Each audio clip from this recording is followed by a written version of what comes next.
wari umunsi wa match maze ngiye kwishimira igitego nkishimira nk'abakinnyi ba Leopold, abakinnyi b'ikipe y'igihugu ya Congo, kuko nagombaga guha icyubahiro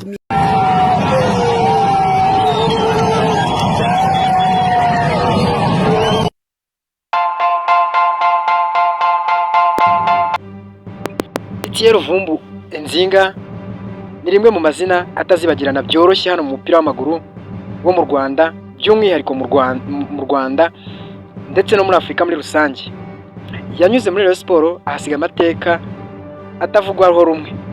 Uyu munsi izina rye ryongeye kugarukaho mu gihe Rayon Sport ikomeje guhangana n'icyuho gikomeye mu kibuga, cyagaragajwe cyane cyane no gutsindwa bikomeye n'ikipe APR y'inyagira ibitego 4-1 ndetse no kunyagirwa Arsenal ibitego 4-0.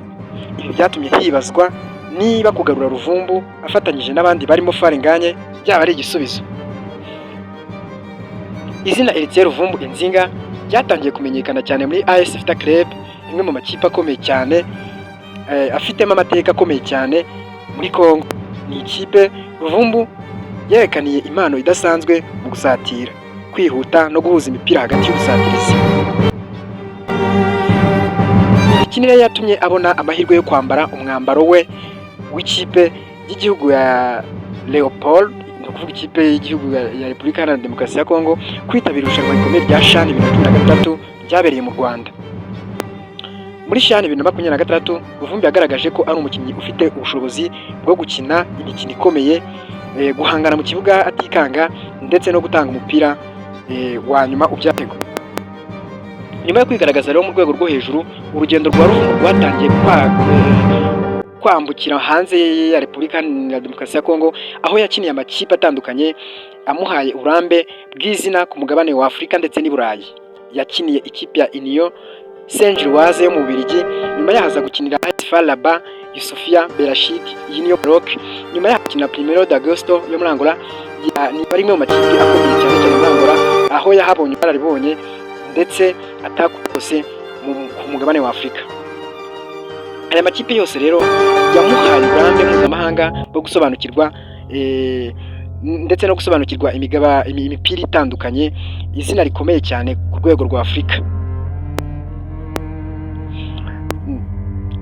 Nyuma yaje kwinjira muri Rayon Sport, ari naho yamenyekaniye mu Banyarwanda by'umwihariko. Ruvumbu yakiriwe n'ibyishimo byinshi, afatwa nk'umukinnyi wagombaga guha hagati ndetse n'ubusatirizi.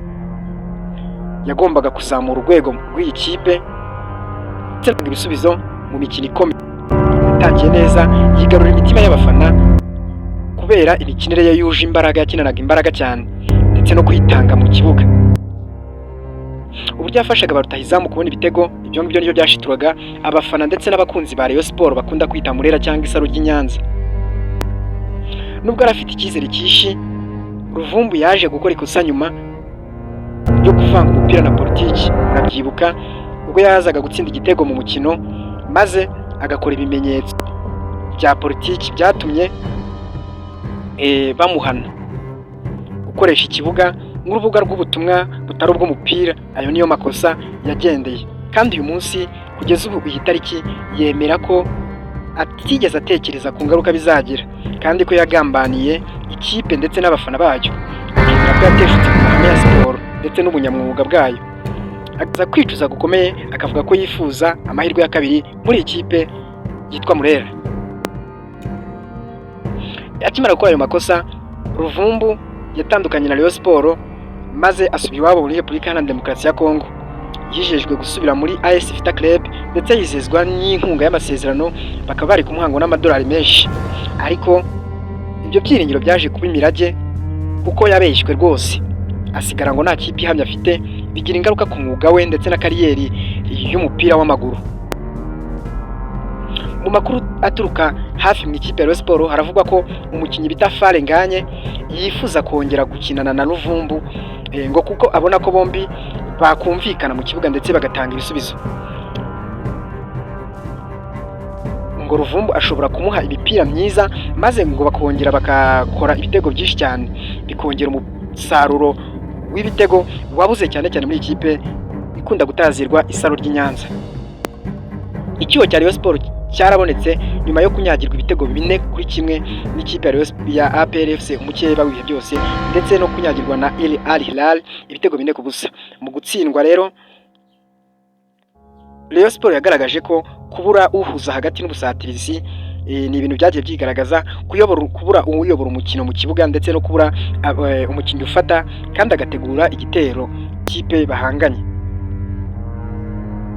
Icyuho benshi bavuga ko Ruvumbu ashobora kuba yaragisibye yagisiba igihe yagaruka.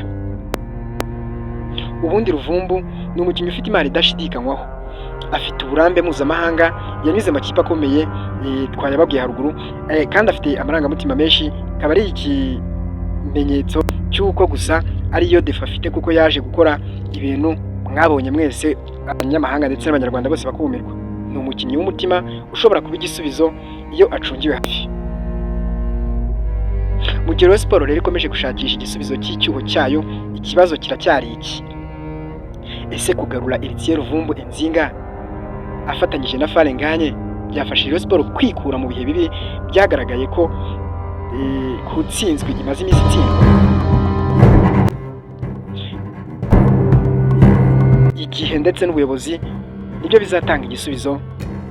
Ahasigaye ubanza urebe ko wakoze subscribe, ubundi umpe igitekerezo nawe uko ubyumva, dukomeze tegereze. Ahasigaye ntukabe kure ya Rafa F.